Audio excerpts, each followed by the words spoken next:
Blindside attacks by inmates. What can we do about them? It's going to happen, and unfortunately for correctional officers, the risk of being blindsided by an inmate is there every single day. This is why we must be alert and ready to defend ourselves at any given moment. This is why being a correctional officer is one of the most dangerous jobs in the United States, actually in the world, in my opinion. Hi, I'm Gary York, True Prison Stories. Please subscribe if you like this video. Recently, a female correctional officer was attacked by a female inmate and was drugged by her hair around the jail pod. This is something that has occurred many times before, and it will occur again. That's why our job is so dangerous. Now, blindside attacks are surprise attacks, and we have to be ready for them. Now, you're not going to be able to prevent them from happening 100%, but there are some things you can do to help avoid blindside attacks by inmates.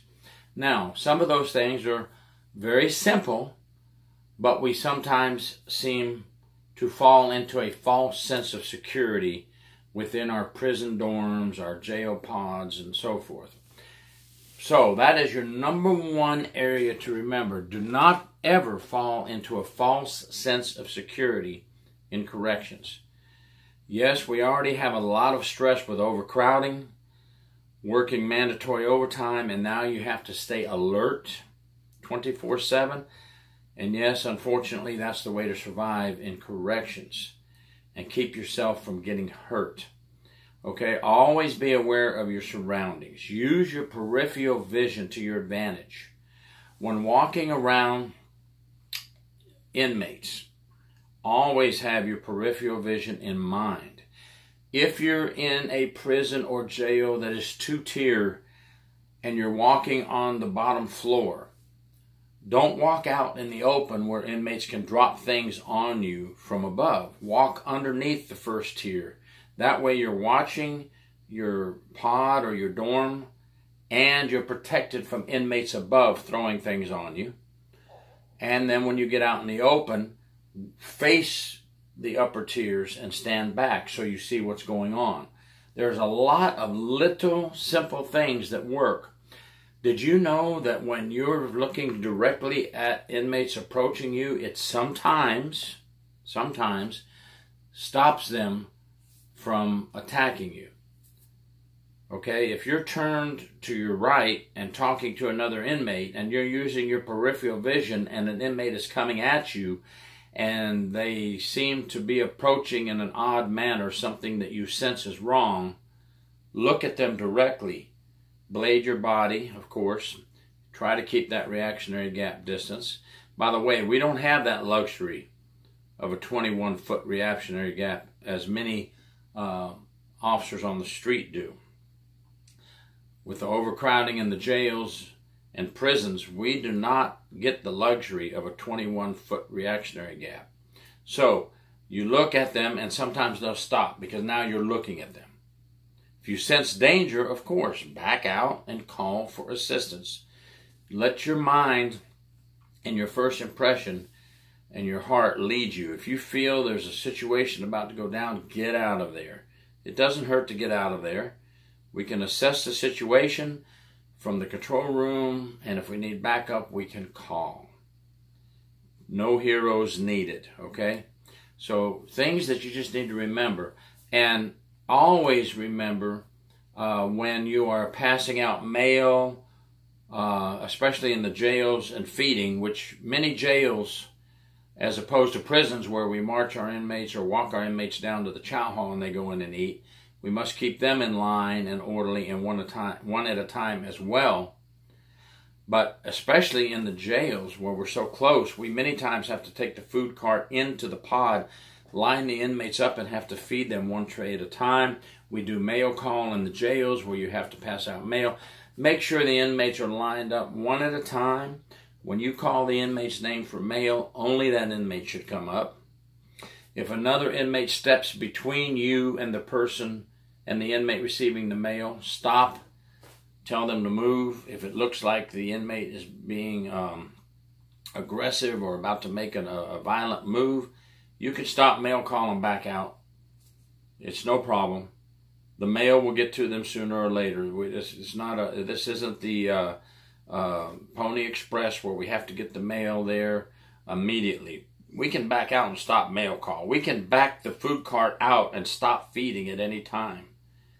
Keep those inmates orderly. If they don't want to do it, then we can regroup and tell them when they're ready to follow instructions and line up properly. We'll begin our feeding again, or we'll begin our mail call again. In the particular incident I spoke about earlier, the female officer was handing a female inmate a letter or a piece of paper. When she reached over to hand this paper to the other inmate, this inmate came from over here, blindsided her, jumped on her, got on top of her, and then drug her by her hair. Yes, we can't prevent blindside attacks, but we can do things to help avoid them. We can also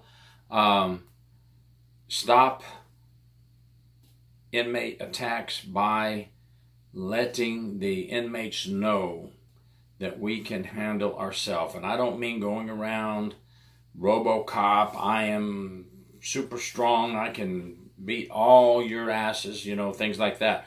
What I mean is, inmates watch the way we act and the way we walk. So, one thing you can do to help yourself when blindsided by an inmate is do some type of exercise. I realize that we're working many hours a week, mandatory overtime. We have our family time we must do. We have our home chores we must take care of. It's a long week, folks, for correctional officers.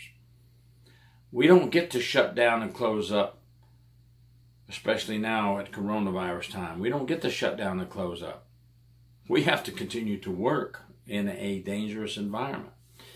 But if you can find 20 minutes a day to exercise, your body has to have some type of physical fitness.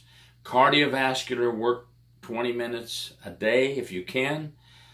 Weightlifting is great. Jump rope is super if you can find time to jump rope. Stretching. Wake up in the morning, take 1 minute to do some stretches. Before you go to bed, take another minute, do some stretches.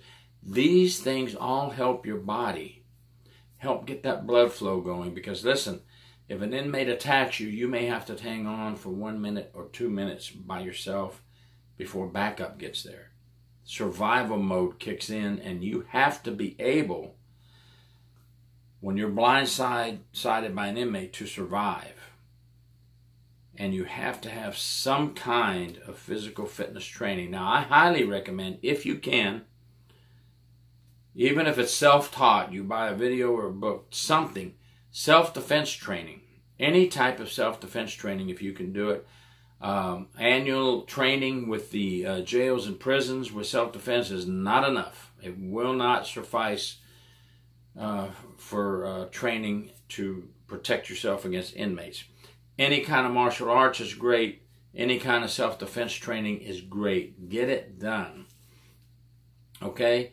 Another way to avoid attacks by inmates is observe inmates. Observe the appearance of inmates. Observe the inmates' behavior. Are the inmates physically or sexually violent towards other inmates or officers? Report all this, because classification of inmates is of the utmost importance for our protection in the prison and jails. Classification officers work very hard, and we need them. They are one very important process of the inmate development, care, custody, and control of inmates.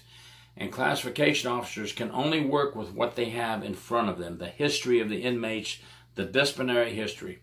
You do written documentation when you see an inmate that wants to commit suicide, a violent inmate, a violent who is verbally threatening. Do documentation, do some incident reports, get that to classification. These inmates can be reclassified as we go. Classification of inmates is not just when they come into the jail or prison and we read their file, or the classification officers do, and they say this inmate will be here, you know, minimum, medium, close custody, escape risk, whatever the case may be. That's not the only time inmates are classified. The classification of inmates is an ongoing process. And we, the officers on the floor, are a big part of that. If we ignore things that inmates are doing and we don't do reports and send them up the chain of command, classification never gets this. They never see what the inmates are doing and how their behavior is. They can't change the classification of an inmate. Classification officers and correctional officers are critical elements in how we handle inmates, and we must have that direct line of communication and feel comfortable working with each other. We must feel comfortable that our chain of command will get our incident reports to the proper locations. It's a matter of safety and security, not only for our frontline inmates, but all our civilian prison staff and the other inmates in the jails and prisons. So, with that said, please be careful. Report any unusual activity. Stay attentive. Use your peripheral vision. Face inmates when they approach you. Try to keep a reactionary distance and get some physical fitness exercise, folks, please. Let's just go ahead and throw in there while we're on the topic. Try to eat properly. I love hamburgers. I don't eat many, but I just last week had a nice big juicy hamburger to treat myself to a treat, and that's fine. Try not to do that very often. Try to eat healthy foods. Make your body strong, mind, body, and spirit. Keep it strong so you can survive.